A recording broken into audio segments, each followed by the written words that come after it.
তাওহিদ হৃদয় ইস্যুতে তামিম ইকবালের যে প্রেস কনফারেন্স, সেটাকে অনেকেই বলছেন যে সম্মানিত বোর্ড সভাপতি ফারুক আহমেদের যে বিসিবির এফডিআর থেকে নিয়ম না মেনে অন্য দুটো ব্যাংকের অ্যাকাউন্টে টাকা স্থানান্তর করা, সেই ইস্যুটাকে ধামাচাপা দেওয়ার একটা চেষ্টা।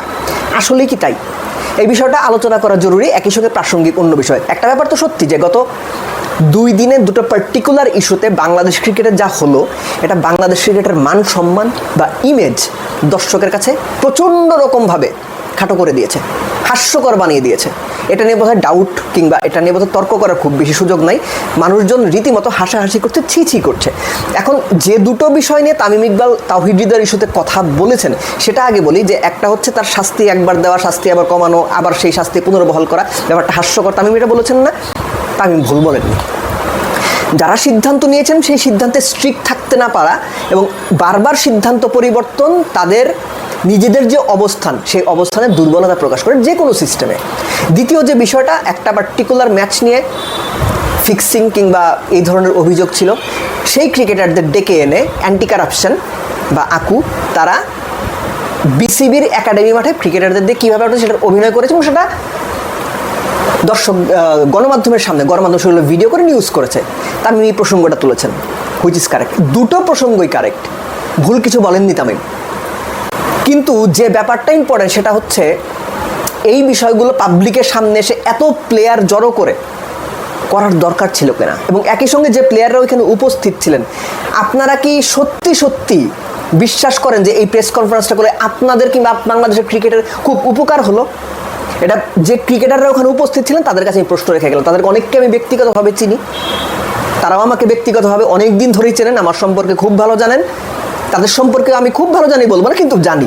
আপনাদের কাছে প্রশ্ন, আপনারা কি মনে করেন আপনাদের ক্যারিয়ার বাংলাদেশ ক্রিকেট সিস্টেমের খুব উপকার আপনারা করলেন? এই প্রশ্নটা দর্শকদের কাছে আমি রেখে গেলাম। এখানেই হচ্ছে প্রশ্নটা আসে যে হঠাৎ করে এত সাধারণ একটা ইস্যুতে, যে ইস্যুটা ক্রিকেট বোর্ডের যারা সংশ্লিষ্ট আছেন, সম্মানিত বোর্ড সভাপতি আছেন, অন্যান্য গুরুত্বপূর্ণ পরিচালকরা আছেন, তাদের সঙ্গে বসেও তো সমাধান করা যেত না? মোহামেডান ক্লাবের যারা কর্মকর্তা আছেন তাদের অনেকেই তো ক্রিকেট বোর্ডের পরিচালক, ক্ষমতাবান ব্যক্তি, বাংলাদেশ ক্রিকেট তারা নিয়ন্ত্রণ করেন। তারা একসাথে বসে জিনিসটা মিডিয়ার সামনে না এসে সমাধান করতে পারতেন না? তাহলে এখানে কেন আসতে হলো?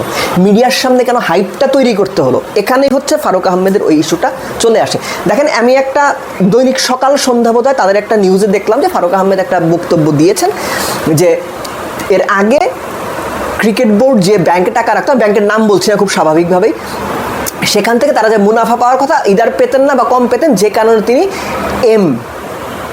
অদ্যাক্ষরের দুটো ব্যাংকে টাকা সরিয়েছেন যেন বেশি মুনাফা পাওয়া যায়। আন্ডারস্ট্যান্ডেবল, ঠিক আছে, কিন্তু সে নিয়ম মেনে কেন করা হলো না?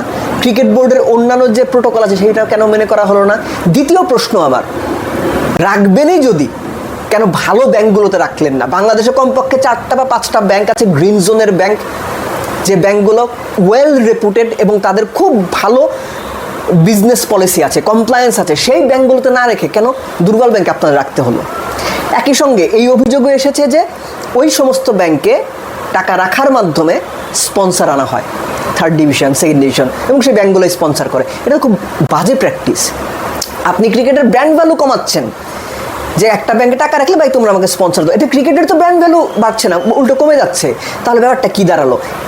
কোনোভাবেই যেন এই বিষয়টা আলোচনার বাইরে না যায়। সম্মানিত বোর্ড সভাপতি ফারুক আহমেদের যে ইস্যুটা তৈরি হয়েছে, এটা যদি আলোচনার বাইরে চলে যায় তাহলে এটা খুব বাজে একটা উদাহরণ আমাদের সামনে তৈরি করে রাখবে। এবং এই জন্যই বলা হচ্ছে যে এটা ধামাচাপা দেওয়ার জন্যই কি এই ধরনের প্রেস কনফারেন্স কিনা। আমার সেটা মনে হয় না এটা ধামাচাপা দেওয়ার জন্য, কেননা তারা যদি চিন্তাও করেন যে ধামাচাপা দেওয়ার জন্য এটা করবেন, তারপরও গণমাধ্যম এবং সাধারণ মানুষ কিন্তু এটা ভুলবে না। এই যে ক্রিকেট বোর্ড সভাপতির বিপক্ষে ক্রিকেট বোর্ডের অ্যাকাউন্ট থেকে অন্য ব্যাংকের নিয়ম না মেনে টাকা স্থানান্তরের যে অভিযোগ, এটা তাদের খণ্ডন করতেই হবে এবং এটার বিপক্ষে কী কারণে করা সে প্রপার যুক্তিও দিতে হবে। মানুষ তখন তাদের মতো করে সিদ্ধান্ত নেবে কী হয়েছে। আর আমি আবারও বলছি, এই যে ব্যাপারটা ঘটলো, এই ব্যাপারটা ঘটার সঙ্গে, মানে আমি তামিম ইকবালের প্রেস কনফারেন্সের কথা বলছি, এই ব্যাপারটা ঘটার সঙ্গে এর আগে ঘটা বিভিন্ন ঘটনার আপনি সিমিলারিটি পাবেন। সাকিব আল হাসান ব্যান হওয়ার আগে ঠিক এরকম করে প্লেয়ারদের জড়ো করে একটা প্রেস কনফারেন্স করেছিলেন, অনেক প্লেয়াররাই সেখানে কথা বলেছিলেন। তারপরে কিছু বিষয়ে উন্নতি হয়েছিল, কিন্তু তাওহিদ হৃদয়ের যে ইস্যুটা, একটা সম্পূর্ণ ক্রিকেটারদের স্বার্থ দেখে এরকম কোনো বিষয় আমার মনে হয় নাই। বরং এটা একটা ক্লাবের ইস্যু, একজন ব্যক্তি প্লেয়ারের ইস্যু। এই ইস্যুটাকে খুব সহজে চাইলেই ক্রিকেট বোর্ডের ভেতরে বসে সমাধান করা যাইতো। কেননা ওই প্রেস কনফারেন্সেই বলা হয়েছে যে বিপিএলে ম্যাচ ফিক্সিং নিয়ে যে ধরনের ঘটনা ঘটেছিল বা অভিযোগ ঘটেছিল, ক্রিকেট বোর্ড থেকে 10 জন ক্রিকেটারের নাম বাইরে এসেছে, গণমাধ্যমে প্রচারিত হয়েছে, যেটা ঠিক হয়নি। আমি মানি ঠিক হয়নি। ঠিক একইভাবে আপনাদেরও এই বিষয়টা মাঠে নিয়ে আসা ঠিক হয়নি। আপনারাও ভেতরে বসে ডেকোরাম মেনটেন করে নিজেদের মতো কথা বলে মিডিয়ার সামনে না এসে সমাধান করতে পারতেন, কিন্তু সেটা কিন্তু আপনারা চাননি। পুরো বিষয়টা মিডিয়ার সামনে আপনারা আনতে চেয়েছেন। সো এটাকে, পুরো ব্যাপারটাকে খুব সরলভাবে বা সহজভাবে লিনিয়ার ওয়েতে দেখার কোনো সুযোগ নাই। এর ভেতরে কোন পক্ষের কোন ধরনের স্বার্থ আছে এটা হয়তো সময়ের সঙ্গে সঙ্গে আমরা জানতে পারবো, বুঝতে পারবো। কিন্তু একটা ব্যাপার নিশ্চিত, যেটা সবাই জানছেন, সবাই বুঝছেন, সেটা হচ্ছে এই ধরনের কার্যকলাপ বাংলাদেশ ক্রিকেটকে দিনকে দিন মাটির সঙ্গে মিশিয়ে দিচ্ছে। ট্রাস্ট মি, মাটির সঙ্গে মিশিয়ে দিচ্ছে। এর সঙ্গে ক্রিকেটার, ক্রিকেট বোর্ড সংশ্লিষ্ট মানুষজন, প্রতিটা পক্ষ তাদের দায়িত্বটা ঠিকঠাকভাবে পালন করতে না পারায় বা নিজেদের যে ব্যারিয়ার, যে ভাই আমার এর বাইরে যাওয়া যাবে না, এর বেশি করা যাবে না, এই ব্যাপারগুলো মানছেন না।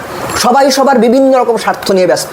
একটা স্বার্থই শুধুমাত্র এখানে অনুপস্থিত, বাংলাদেশ ক্রিকেটের বৃহত্তর স্বার্থ। আর এই স্বার্থটা মোস্ট প্রবাবলি কেউই ঠিকঠাক মতো দেখছেন না কিংবা দেখতে চাইছেন না। তাদের ব্যক্তি স্বার্থ, ব্যক্তিগত এজেন্ডা, ভবিষ্যৎ প্রাপ্তি, ভবিষ্যৎ পরিকল্পনা বাংলাদেশ ক্রিকেটকে নিয়ে সব ছাপিয়ে বড় হয়ে উঠছে, যেটা হতাশাজনক, দুঃখজনক এবং একই সঙ্গে নিন্দনীয়।